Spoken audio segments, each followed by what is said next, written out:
Good morning friends, my name is Sangeeta Patel, स्वामिक विद्यालय Killa Pardi, subject Hindi, chapter number 3।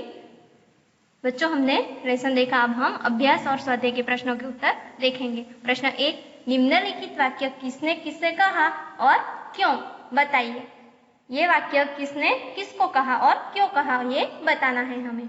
Number 1, माँ मैं उसकी गंदी आदत छुड़ा कर रहूंगी, तो उसका आंसर होगा यह वाक्य नन्ही ने अपनी माँ से कहा क्योंकि वह बिच्छू की डंक मारने की आदत छुड़ाना चाहती थी। नंबर 2, क्या करूं, डंक मारना मेरा स्वभाव है। ये वाक्य किसने कहा, तो यह वाक्य बिच्छू ने नन्ही से कहा क्योंकि नन्ही का उपकार भूलकर उसने उसे डंक मार दिया था। नंबर 3, तुम यह गंदी आदत छोड़ दो, नहीं तो मुसीबत में कोई तुम्हारी मदद नहीं करेगा। तो ये वाक्य किसने कहा, तो यह वाक्य नन्ही ने बिच्छू से कहा क्योंकि वह बिच्छू की बुरी आदत के बारे में उसे चेतावनी देना चाहती थी। नंबर 4, भलाई करना मेरा स्वभाव है। यह वाक्य किसने किसको कहा, तो यह वाक्य नन्ही ने बिच्छू से कहा। बिच्छू के विश्वासघात को भूलकर उसने उसकी मदद की थी। नंबर 5, मैं वचन देता हूँ कि अब मैं किसी निर्दोष जीव को डंक नहीं मारूंगा। तो ये वाक्य किसने कहा, तो यह वाक्य बिच्छू ने नन्ही से कहा क्योंकि नन्ही ने विश्वासघात करने पर उसे बहुत पछतावा हुआ था। अब प्रश्न नंबर 2, यदि तुम नन्ही की जगह होते तो बिच्छू के साथ कैसा बर्ताव करते, सोचकर लिखिए। तो आपको यह प्रश्न का उत्तर खुद ही सोचकर लिखना है। अगर तुम नन्ही की जगह पर होते तो बिच्छू के साथ कैसा बर्ताव करते, वो आपको उसका आंसर नोटबुक में लिखना है। तो बच्चों, अब हम स्वाध्याय के प्रश्नों के उत्तर देखेंगे। प्रश्न नंबर 1, निम्नलिखित प्रश्नों के उत्तर लिखिए। प्रश्न नंबर 1, नन्ही कौन थी, तो आंसर होगा नन्ही एक बतख की बच्ची थी। दूसरा, बिच्छू कहाँ फंस गया था, तो उसका आंसर होगा बिच्छू दलदल में फंस गया था। बिच्छू को क्यों पछतावा हुआ, तो बिच्छू को क्यों पछतावा हुआ, तो बिच्छू को पछतावा हुआ क्योंकि 2 बार जीवन दान देने वाली बतख को डंक मारने चला था। प्रश्न 4, नन्ही ने क्या निश्चय किया, तो नन्ही ने यह निश्चय किया कि वह मुसीबत में पड़े को हमेशा बचाती रहेगी। नंबर 5, नन्ही ने बिच्छू को क्यों बचाया, तो आंसर होगा बिच्छू दलदल में फंस गया था, उसने नन्ही से प्रार्थना की, बहन मुझे बचा लो। नन्ही को बिच्छू पर दया आ गई, इसलिए नन्ही ने बिच्छू को बाहर निकालकर बचाया। प्रश्न नंबर 6, बिच्छू के स्वभाव के बारे में माँ ने नन्ही से क्या कहा, तो बिच्छू के स्वभाव के बारे में माँ ने नन्ही से कहा कि बिच्छू अपनी आदत का गुलाम है, उसे चाहे कितनी बार बताया जाए वह बार बार डंक मारता रहे। प्रश्न नंबर 7, नन्ही ने अपने स्वभाव के बारे में क्या कहा, तो नन्ही ने बिच्छू से कहा कि भलाई करना मेरा स्वभाव है, मैं तुमसे बदला लेने के लिए अपनी आदत क्यों छोड़ दूं, मेरा काम बचाना है, मैं मुसीबत में पड़े को हमेशा बचाती रहूंगी। प्रश्न नंबर 2, घटनाओं को उसके सही क्रम में लिखिए। ये वाक्य दिए गए हैं, उसको हमें सही क्रम में लिखना है। तो पहले कौन सा वाक्य आएगा, तो पहले नन्ही ने बिच्छू को दलदल में फंसा हुआ देखा, इसलिए यहाँ 1 नंबर आएगा, ये वाक्य पहले आएगा। और दूसरे नंबर पे कौन सा वाक्य आएगा, तो नन्ही बिच्छू की आवाज सुनकर दौड़ती आ गई, तो यहाँ पे 2 नंबर। और तीसरा, नन्ही ने बिच्छू को दलदल से निकालकर सूखे स्थान पर रख दिया, तो ये सेंटेंस तीसरे नंबर पर आएगा। अब चौथे नंबर पर बिच्छू ने नन्ही को डंक मार दिया, तो ये वाक्य चौथे नंबर पर होगा। अब नन्ही अपनी माँ के पास चली गई, ये 5वें नंबर पे।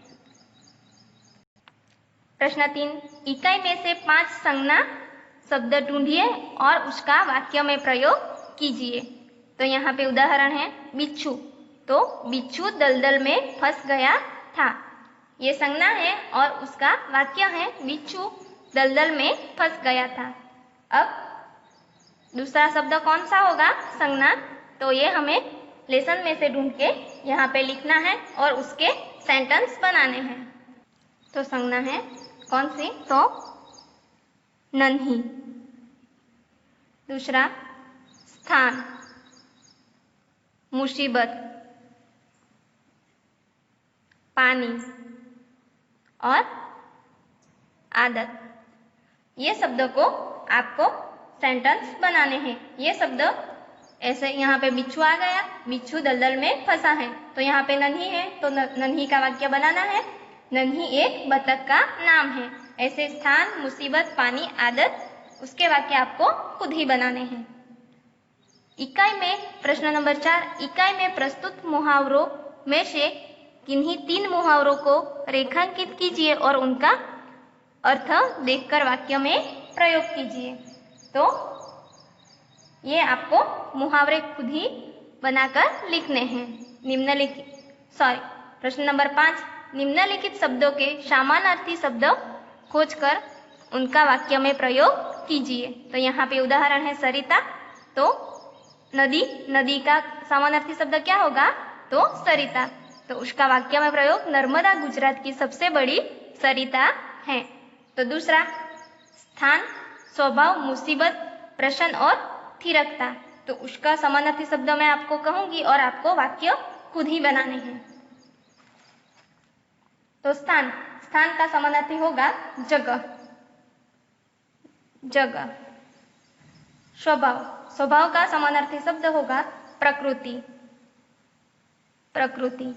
तीसरा मुसीबत, मुसीबत का समानार्थी शब्द संकट, संकट। प्रश्न, प्रश्न का समानार्थी शब्द होगा खुश।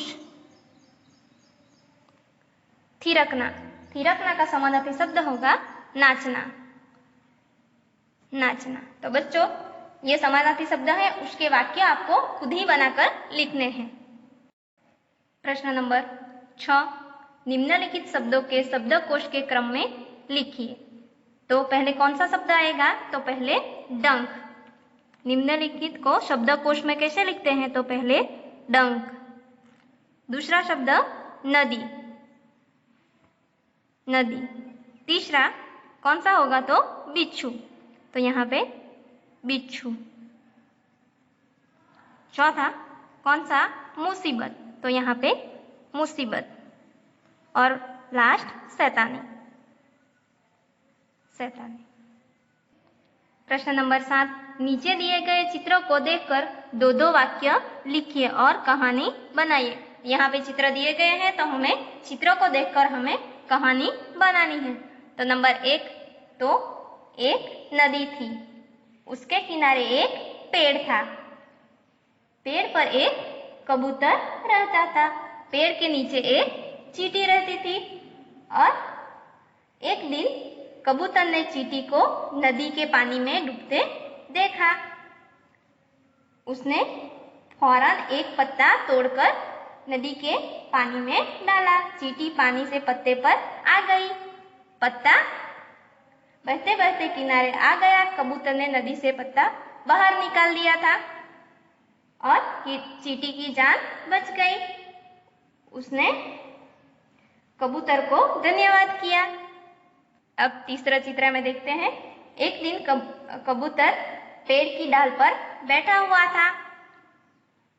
एक शिकारी ने उसे देखा और उसकी तरफ बंदूक का निशाना साधा।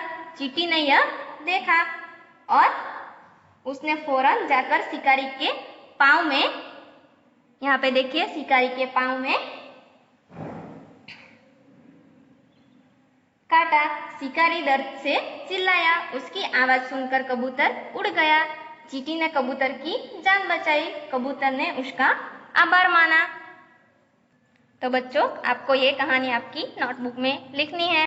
प्रश्न नंबर 8, नीचे दिए गए चित्र को देखकर बताइए कि उसके बाद क्या क्या हुआ होगा। तो ये देखो किसका चित्र है, तो ये एक एक्सीडेंट हुआ, यहाँ पे एक्सीडेंट हुआ है और किसी की मौत हो गई है। यहाँ एम्बुलेंस आई है और आपको ये चित्र देखकर बताना है कि उसके बाद क्या क्या हुआ है, वो आपको आपकी बुक में लिखना है। प्रश्न नंबर 9, निम्नलिखित वाक्यों में उचित विराम चिन्ह का प्रयोग करके वाक्य फिर से लिखिए। यहाँ पे वाक्य दिए गए हैं। बिच्छू बोला, नन्ही बहन आज तुम जीत गई। यहाँ पे विराम चिन्ह का उपयोग करके आपको लेसन में से ढूंढ के आपको खुद ही विराम चिन्ह यहाँ पे रखने हैं और वाक्य कंप्लीट करने हैं। नंबर 10, निम्नलिखित परिच्छेद को पढ़कर उसके नीचे दिए गए प्रश्नों के उत्तर लिखिए। यहाँ पे परिच्छेद पैराग्राफ दिया गया है, तो आपको ये पढ़ना है और उसके 2 आंसर आपको लिखने हैं। तो पैराग्राफ है, देवताओं का अभिवादन स्वीकार करने के पश्चात ब्रह्मा जी ने उनसे कुशल मंगल पूछा। इस पर इंद्र बोले, पितामह, हम रुद्रासुर के त्रस्त हैं। अपनी प्राण रक्षा करना हमारे लिए कठिन हो रहा है। असुर न केवल हमसे अधिक बलवान है, अपितु चतुर भी अधिक हैं। हम एक शस्त्र बनाते हैं तो वे 4 बन लेते हैं। हम उनसे पार नहीं पा सकते। कृपा कर रुद्रासुर के विनाश का कोई उपाय बताइए। यहाँ पे प्रश्न दिए गए हैं, उसके आंसर हमें ये पैराग्राफ में से ढूंढ के लिखने हैं। नंबर 1, असुरों के बारे में इंद्र ने क्या कहा? तो आंसर होगा, असुरों के बारे में इंद्र ने कहा कि हम रुद्रासुर से भयभीत हैं। असुर बलवान तो है ही, संख्या व चतुराई में भी हमसे अधिक हैं। उनके पास हमसे 4 गुने शस्त्र हैं। देवता ब्रह्मा जी के पास क्यों गए?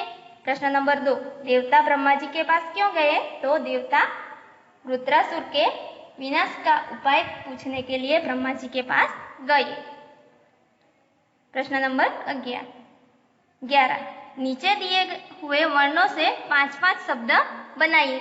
यहाँ पे ब, व, र, न और ग, तो उसके आपको 5-5 शब्द बनाने हैं। जैसे कि ब है तो उसका भवन,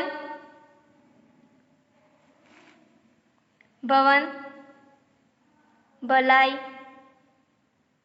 भगत, भगवान और भजन, जैसे आपको 5-5 शब्द बनाना है। और व के व, र, न और ग के आपको खुद ही शब्द बनाने हैं। तो बच्चों, आपको स्वाध्याय के प्रश्नों के उत्तर आपकी हिंदी की नोटबुक में लिखना है। Thank you.